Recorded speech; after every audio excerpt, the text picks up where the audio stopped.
بسم اللہ الرحمن الرحیم ڈی اسٹوڈنٹس ہم لوگ اسلامیات اختیاری یعنی الیکٹیو جو سلیبس ہے وہ چیک کرنے جا رہے ہیں اسمارٹ سلیبس فرسٹ ایئر اور سیکنڈ ایئر کی کلاسز کے لیے. تو سٹارٹ کرتے ہیں اور دیکھتے ہیں کہ کیا سلیبس ہے. آپ کو معلوم ہے اسلامیات اختیاری جو ہے وہ اختیاری مضامین میں سے یعنی جو ایف اے کرتے ہیں اسٹوڈنٹس آرٹس کا ان کے مضمون میں یہ شامل ہوتی ہے. اور اس کا سلیبس جو ہے وہ سب سے پہلے میں آپ کو بتا دوں فرسٹ ایئر کا اور پھر ساتھ اسی ویڈیو میں آپ کو میں سیکنڈ ایئر کا بتا دیتا ہوں. یہاں پر یہ بات ذہن میں رکھی کہ اس کی کوئی اسپیسیفک بک نہیں ہے اسلامیات اختیاری کی، بلکہ مختلف قسم کی بکس مارکیٹس میں اویلیبل ہیں. تو ضروری نہیں ہے کہ آپ کسی دیکھیں، آپ نے صرف ٹاپکس کو فوکس کرنا ہے کہ جو ٹاپکس ہیں وہ آپ نے خالی تیار کرنے ہیں، چاہے بک کوئی بھی ہو. اس لیے بک ضروری نہیں ہے کوئی بھی اسپیشل ہو، جو مرضی آپ مارکیٹ سے بک لے لیں، مگر ٹاپک یہ والے شامل کریں. تو پہلے جو چیپٹر تھا اس کا وہ اسلامی تہذیب اور تمدن کے بارے میں تھا. اس میں سب سے پہلے آپ نے جو ہسٹری ہے وہ پڑھنی ہے، اسلامی تہذیب اور تمدن کیا ہے، اور اس کے بعد جو اس کا اگلا ٹاپک تھا وہ تھا اسلامی تہذیب اور تمدن کی خصوصیات بیان کرنی ہے. پھر اسی جو اسلامی تہذیب و تمدن کا ایک بڑا باب ہے، اس کا ایک سیکنڈ پارٹ ہے کہ فرد جو ہے وہ کیا چیز ہے، یعنی انسان کے بارے میں بات ہو رہی ہے. اس میں آگے پھر 4 قسموں کا ذکر کرنا ہے کہ تقوی کیا چیز ہے، ذکر کیا چیز ہے، شکر کیا چیز ہے، اور احسان کیا چیز ہے. یہ سائٹ پہ ایک نوٹ لکھا ہوا ہے، اس کا مطلب یہ ہے کہ جو سوال بنائے جائیں گے شارٹ کوسچن یا لانگ کوسچن یا آبجیکٹیو جو بھی ہیں، وہ سارے انہی ٹاپک کے اندر سے بنائے جائیں گے. پھر اسی باب کا جو تیسرا حصہ ہے جیم وہ خاندان کے بارے میں. خاندان میں سب سے پہلے آپ عائلی زندگی اور اس کی اہمیت کے بارے میں پڑھیں گے، یعنی آپ اپنے بیوی بچوں کے جو حقوق ہیں اس کے بارے میں پڑھیں گے. اس کے بعد جو والدین کے حقوق ہیں اور ان کے فرائض ہیں وہ بیان کیے گئے ہیں، اور اس کے بعد اولاد کے حقوق اور فرائض بیان کیے گئے. اور اس کا چوتھا حصہ ہے مکتب اور مسجد کیا چیز ہے. سب سے پہلے اس میں آپ نے پڑھنا ہے کہ اسلامی معاشرے میں اس کی کیا اہمیت ہے، مکتب کا کام کیا ہے، مسجد کا کام کیا ہے، تعلیم کی نوعیت کیا ہوگی، اس کی کیا اہمیت ہوگی. اور پھر آخر میں آپ نے اس کے بارے میں یاد کرنا ہے کہ استاد اور شاگرد کے جو حقوق ہیں اور جو ان دونوں کے فرائض ہیں وہ کیا چیز ہیں. پھر اگلا ٹاپک اسلامی معاشرے کا آ گیا. اسلامی معاشرے کے آپ نے حقوق اور فرائض بیان کرنے ہیں، اور اس میں سب سے پہلے جو اہم چیز ہے وہ ہمسائے کے حقوق ہیں اور ہمسائے کے فرائض ہیں. اور اس کے بعد ایز اے اسٹیٹ یعنی جو ملک، جس ملک میں آپ رہتے ہیں، جس اسلامی ریاست میں رہتے ہیں، اس کے کیا حقوق ہیں اور اس کے کیا فرائض ہیں وہ بھی تیار کرنا ہے. پھر عالم اسلام کی باری آ گئی ہے. عالم اسلام میں 2 چیزیں تیار کرنی جو سلیبس میں شامل ہیں. پہلا تبلیغ کے بارے میں بتانا ہے کہ تبلیغ کیا ہے اور کس طرح کی جائے. اور اس کے بعد جو جہاد کا اسلام کا ایک اہم رکن ہے حج کے بعد وہ جہاد ہے، اس کے بارے میں آپ نے ڈیٹیل بتانی ہے. دوسرا ایسے شروع ہو گیا جی فرسٹ ایئر کا، وہ ہے سیاسی ثقافتی تاریخ اسلام. ہسٹری کے بارے میں ہم لوگ پڑھیں گے، اسلام کی ہسٹری.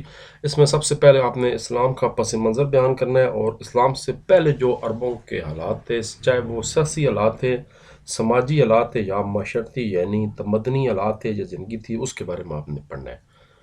اس کے بعد اسلام کا دور آ گیا، جناب رسول کریم حضرت محمد مصطفیٰ صلی اللہ علیہ وسلم کا دور مبارک ہے. تو پھر سیرت نبوی سٹارٹ ہو گئی ہے. اس میں سب سے پہلے بتانا ہے کہ تبلیغ دین کس طرح ہوئی اور ابتدائی مشکلات کیا پیش ہیں جناب حضور اکرم صلی اللہ علیہ وسلم کو، اور اوورآل اسلام کو ابتدا میں کیا مشکلات پیش آئیں عربوں کی طرف سے، مشرکین مکہ کی طرف سے یا ان لوگوں کی طرف سے.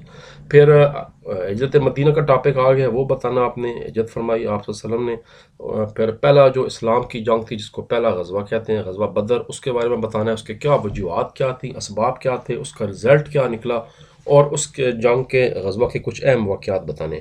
آپ کو معلوم ہے کہ غزوہ اس جنگ کو کہتے ہیں جس میں جناب رسول پاک صلی اللہ علیہ وسلم نے خود بنفس نفیس شرکت کی ہے، اس جنگ کو غزوہ کہا جاتا ہے. پھر آگے جی آپ صلی اللہ علیہ وسلم بحیثیت مسئلہ اور بانی ملت اسلامیہ، ان کی خصوصیات کا ذکر کرنا ہے کہ کس طرح انہوں نے ایک اسلامک اسٹیٹ کا افتتاح کیا، آغاز کیا، کس طرح آپ نے فرمائی ہے مسئلہ. خلافت راشدہ کی آپ وسلم کے بعد جو ان کا اگلا حصہ شروع ہو گیا کڑی ہے وہ خلافت راشدہ کی. خلافت راشدہ میں آپ نے 4 خلفائے راشدین کے بارے میں بتانا ہے. پہلے جناب حضرت ابوبکر صدیق رضی اللہ عنہ کی بطور خلیفہ مشکلات بتانی ہے. جو ٹاپک بتائے گئے ہیں بس وہ تیار کرنے ہیں، سارا کا سارا ٹاپک تیار کرنے کی ضرورت نہیں ہے. اسی طرح پھر حضرت عمر فاروق کے دور میں صرف ان کے جو کارائے نمایاں ہیں جو مدینہ کی اسٹیٹ کو ایکسٹینڈ کی گیا، اس کی خصوصیات بتانی ہے.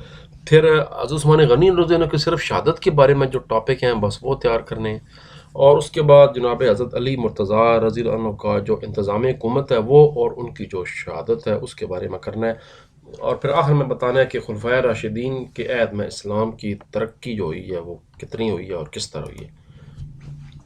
سیکنڈ ایئر کا اسلامیات شروع ہو گئی جی، اسلامیات اختیاری فار سیکنڈ ایئر۔ یہ بھی پھر میں بتا دوں کہ ضروری نہیں ہے کہ آپ کوئی ایک مخصوص بک سے ہی کریں، آپ نے صرف ٹاپک کو فوکس کرنا ہے، جو بک آپ کے پاس ہے اگر اس میں یہ ٹاپک اویلیبل ہیں تو آپ نے اس سے تاریخ کرنی ہے، کیونکہ پنجاب والوں کی اپنی کوئی اسپیسیفک بک نہیں ہے اسلامیات اختیاری کی، مختلف کتابیں لکھی ہوئی ہیں رائٹرز کی، جو مرضی آپ ایک بک لیں لیں، صرف دیکھنے کے ٹاپک شامل ہیں۔ تو آپ کو معلوم ہے کہ سیکنڈ ایئر میں قرآن پاک جو ہے وہ سورہ بقرہ پڑھی جاتی ہے۔ سب سے پہلے اس میں بتانا ہے کہ تدوین قرآن مجید کیسے ہوئی، کس طرح قرآن پاک کو کتابی شکل میں دیا گیا، پھر قرآن پاک کی حفاظت کے لیے کیا کیا اقدامات کیے گئے، اور اس کے بعد جیسے کہ میں نے بتایا سورہ بقرہ کی رکوع نمبر 1 تا 12 تقریباً 3 پاؤ بنتے ہیں پہلے سپارے کے، وہ آپ نے سارے ترجمہ بھی ان کا کرنا ہے، ہر آیت کا، ہر آیت کی تشریح کرنی ہے اور اس کا سیاق و سباق بھی بتانا ہے، یعنی تفسیر بھی ایک طرح سے بتانی ہے کہ وہ کیا ہے، 12 رکوع ہیں۔ پھر حدیث کی باری آ گیا تو حدیث کی پہلے اہمیت بتانی ہے، کیا حدیث ہے، اس کے بعد حدیث کو کس طرح اکٹھا کی گیا، تدوین کیسی کی گئی وہ بتانا ہے، اس کے بعد مطالعہ حدیث میں پہلی جو 25 حدیث ہیں وہ سمارٹ سلیبس میں شامل ہیں، حدیث نمبر 1 تا حدیث نمبر 25، ان کا بھی ترجمہ کرنا ہے، تشریح کرنی ہے، اور ان کا جو بیک گراؤنڈ یعنی سیاق و سباق ہے وہ کرنا ہے۔ آخری ٹاپک ہے عربی گرامر۔ عربی گرامر میں صرف 3 باتیں بتانی ہیں، امر کیا ہوتا ہے، نہیں کیا ہوتی ہے، مذکر اور مؤنث کیا ہوتے ہیں۔ آخر میں پھر نوٹ آگے جی کہ جو جتنے بھی آبجیکٹیو یا شارٹ کوسچن یا لانگ کوسچن لیے جائیں گے وہ صرف انہی موضوعات میں سے بنائے جائیں گے، اس سے ہٹ کے کوئی ٹاپک بورڈ میں نہیں آئے گا۔ ٹھیک ہے جی، اپنا خیال رکھیں، انشاءاللہ ملاقات آپ لوگوں سے ہوتی رہے گی۔ سی یو، اللہ حافظ اینڈ ٹیک کیئر۔